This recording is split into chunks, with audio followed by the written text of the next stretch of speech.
There's a war going on, folks, that has been raging for longer than any of us, except maybe Noam Chomsky, can remember. It's whether a leftist future should be achieved through reform or revolution. Now, in this context, reform and revolution refer to two different approaches to addressing the flaws of capitalism and hopefully establishing a more equitable society. Reformists believe in making incremental changes within the existing system, while revolutionaries argue for a complete overhaul of the system itself. I find that each approach has compelling arguments, both for and against their respective vision. At this current time, I would advocate for a reform-first approach, but I'm open to revolution if it's necessary. I know that probably pisses off a lot of leftists already, so if you want to call me a lib and click off the video, that's totally fine. But for me, either way, it doesn't really matter which direction we take. You're first going to need something very important: public support. How do you get public support for complex, nuanced leftist ideas? I think you need an organized population and you need a smart population. I think the keys to moving toward a leftist future is not just class solidarity, but critical thinking as well. One reason I lean away from revolution is that, at least with incremental change, you change a few things here and there, see what works and what doesn't, discard the things that don't work, keep the things that work, rinse and repeat as things get better over time. With revolution, you're more likely throwing more things out,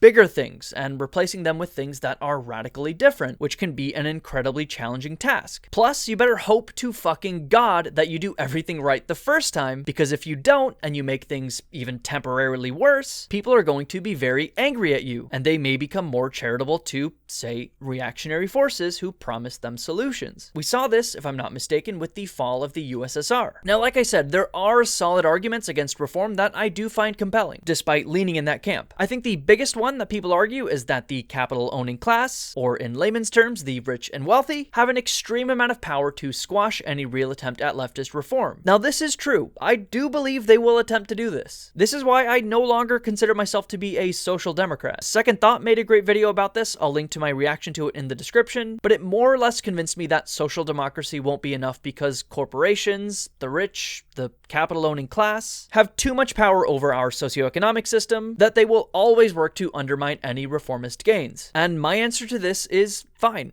Then revolution it is. If they are able to squash our democratically chosen reforms, or prevent these democratic reforms from happening over the will of the people, then we have no choice. My argument is that I would just try the democratic method first. You inform your population, you educate them, teach them critical thinking, encourage them to organize their workplace, and they will see the light of leftist ideas for themselves. In my view, we will then collectively decide what the next steps for our socioeconomic system should be. But if they do prevent us from democratically moving away from capitalism against the will of the people, then what's left? I'll join your revolution then. I said this in a comment on this channel not too long ago, but I think that's what happened in many of the previous attempts at socialism that came through revolution. Using the USSR as an example, there was no ability to democratically enact leftist ideas in Tsarist Russia. It was an absolute monarchy. So revolution was necessary. So I guess my argument boils down to, if you can achieve leftist policies through reform and democracy, then let's go with that route first. If the powers that be then undermine your democracy, then revolution is the way to go. And frankly, you could argue that that's happening right now. A majority of Americans support many ostensibly leftist ideas. Majority of Americans support progressive policies such as higher minimum wage, free college. I've shown this before, but look at this, man. 84% of Americans support paid maternity leave, which if you're from like Europe or something and you don't know much about America yet, it's true. We have zero paid maternity leave in America. It is as barbaric and backwards and stupid as it sounds.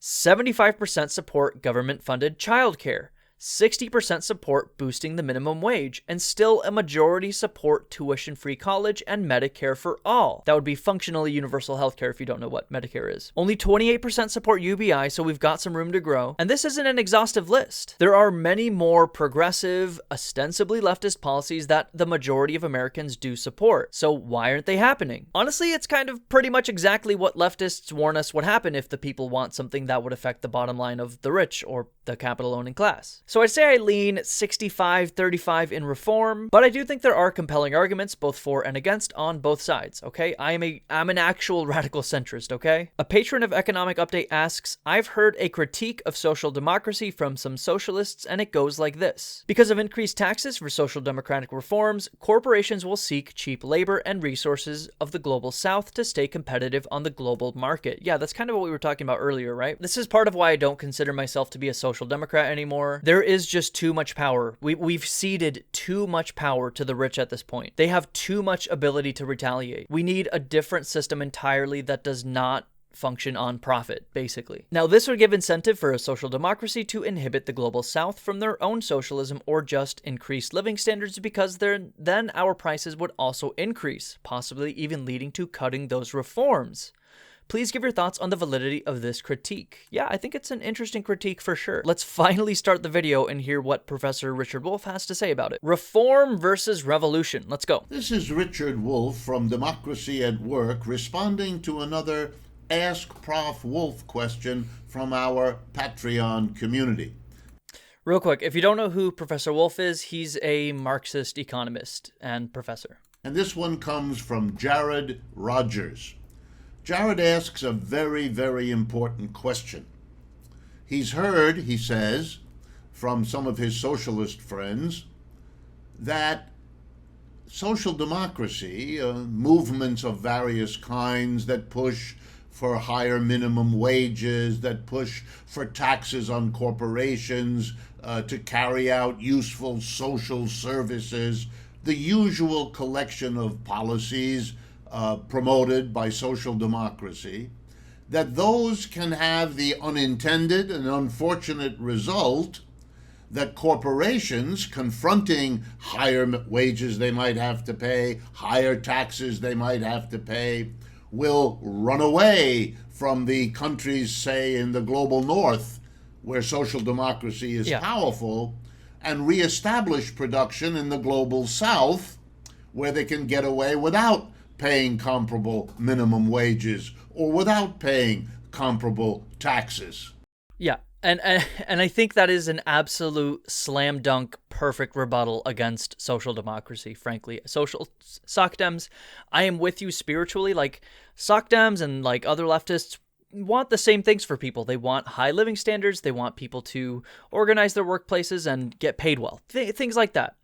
But it's how we get there that I think, social democracy just won't be enough at this point. Unless we eliminate the profit motive entirely, someone will always attempt to exploit someone else. And social democracy does maintain that profit motive. Even if we perfect social democracy in, say, the United States, it'll still be on the backs of, as he's putting it, the global south. And that's unacceptable. I don't just want a better life and better working conditions for Americans. I want a better life and working conditions for everyone on the planet. Good for America or whatever is not good enough, in my opinion. And he asked, does that therefore make social democracy subject to the criticism of the socialists he heard making those criticisms? I think the answer is yes and no. And I understand that that may be frustrating, so let me explain. Okay.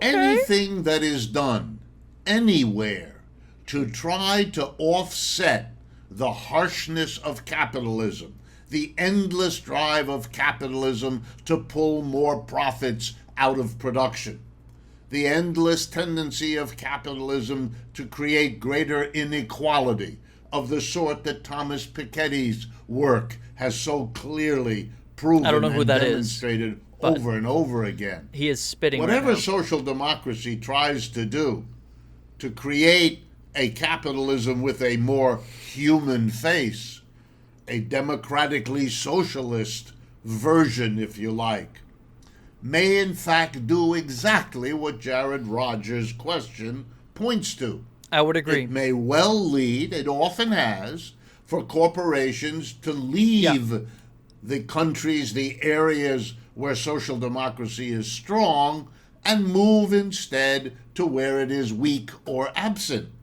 Yeah, and he brings up a very good point there. It's not that we're talking about hypotheticals here of what they might do. It's what they've done. There are countless real-world examples of exactly what we're talking about here. So yeah, if this whole topic is social democracy enough, my opinion is no.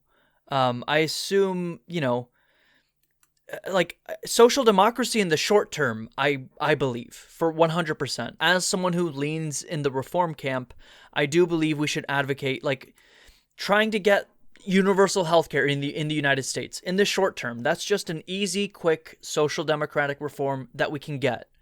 Those are the kinds of things I want in the short term. But long term, they will always probably attempt to fight back against those reforms and strip them away. We saw that happen in the Reagan era.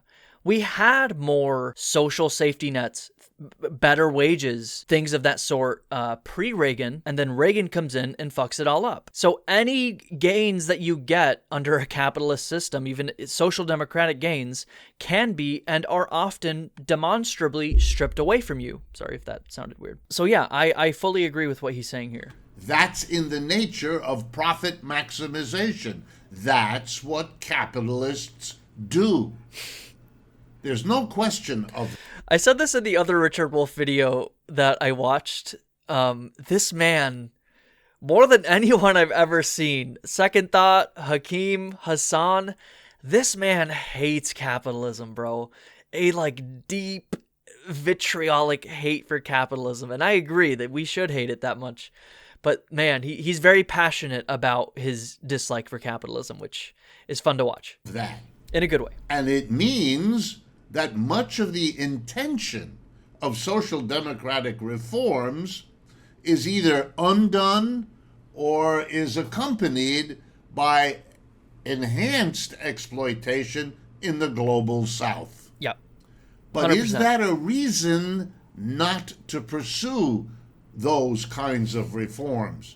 Okay, I see where he's coming from, and I think it's kind of what I just said a moment ago. Social democracy in the short term, and then something else in the long term. I don't want to say exactly what it should be. There's a million different types of socialism, a million different leftist concepts that we can, create a good system out of. I don't want to say definitively what I think it should be, but what we can say definitively is, capitalism needs to get thrown out, but social democracy, won't be enough. In the medium to long term. In the short term, we should absolutely advocate for social democratic reforms, if only as a means of harm reduction. 20,000, I think, Americans die due to lack of healthcare access alone. If I told you, in a vacuum, some policy decision of the American government is killing 20,000 Americans every year, we would call it a fucking genocide. But because, it's part of our socioeconomic system, we don't look at it that way. So yeah, social democratic reform like universal healthcare in the short term, move beyond capitalism in the medium to long term. That's where I stand. I don't think so. Let's be a little logical here. That argument would then apply to virtually anything short of system transformation. I happen to think that the only solution here will, in the end, be system transformation. Otherwise, you will continue to have precisely what Jared Rogers' question points to. So maybe I'm framing things incorrectly, or there's some word choice or semantics that are kind of floating around. If all you want is a system other than capitalism and you're calling that revolution, I want that too. So does that make me a revolutionary?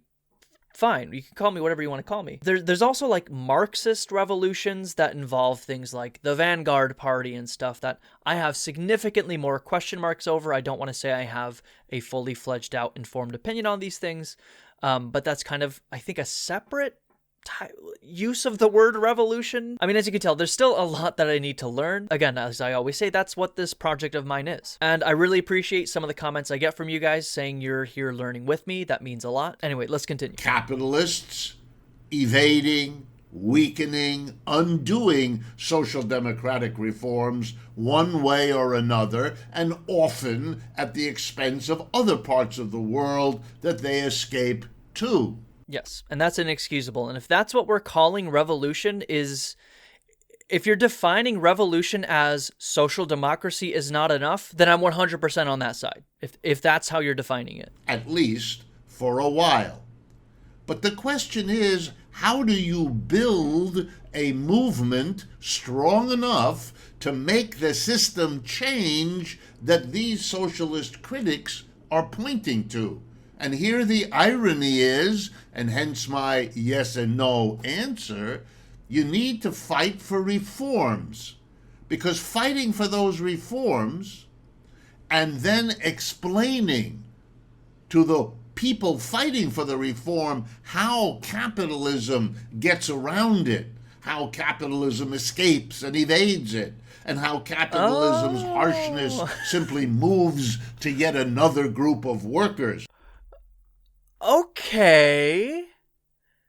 So if I'm understanding what he's saying here, from his perspective, strategically, we should allow reform to happen so that people will see how the capital-owning class or whatever retaliates. You all want fucking universal healthcare? You all want paid maternity leave? Well, the rich will fight tooth and nail to deprive you of that. I think that's what he's talking about here, and that is a very, very interesting argument that I would not have thought of. Who, if they react in the same way, can make the movement go the opposite direction, bringing back to the first group what they tried so hard to overcome. In short, it's the struggle for reform that can teach the lesson of the need for more than reform, for a literally global transformation, in the sense of going from one global economic system, capitalism, to one that doesn't work this way. Okay, so yeah, he's saying let reform fail. He thinks reform will always fail. Let's attempt reform, let it fail in the ways that he alleges it would fail, and that in turn will radicalize people. That is an interesting argument, and if that's what needs to happen, I'm down for it too. Again, I'm still not convinced that reform will always fail inevitably.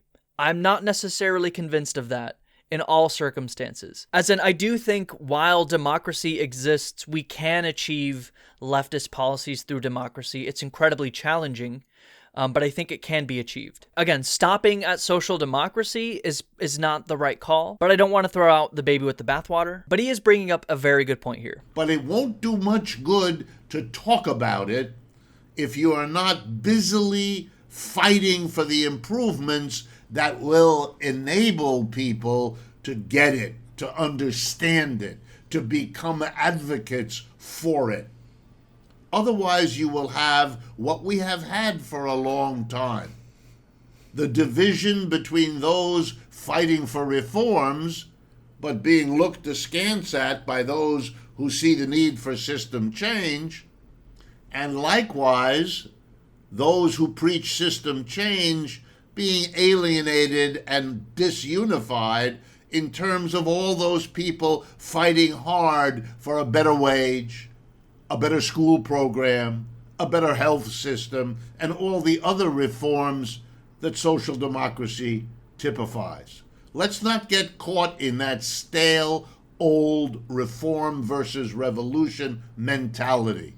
Let's understand that reform can be, doesn't have to be, but it can be the road to revolution. And that depends on those who see where that road leads being very active in and among all of those fighting for reforms. Don't get caught in the either or. It is a political dead end. This is Richard Wolff for Democracy at Work. That was really, really good. This is the second Richard Wolff video we've watched, I believe, and I enjoyed it quite a bit. Again, I think maybe, like, I'm looking back at the intro for this video, and I kind of want to just throw it all out. Again, I think I'm getting lost in the semantics of what reform versus revolution means, I guess. If you're defining reform as reaching social democracy and hopefully stopping, I don't believe that. I think when I see revolution, I think of like the October Revolution or whatever, where it is like an overnight bloody revolution. If you're using the term revolution to say we need a system other than capitalism, I'm with you 100%. It's whether we can achieve that through, public will democratically versus, I guess, again, my vision of what a socialist revolution looks like. I guess that's the disparity? Maybe I'm still a little bit lost. Why don't we clear this up in the comments? Let me know where I'm wrong, what else I have to learn here, recommend me another video, and let's keep the conversation going.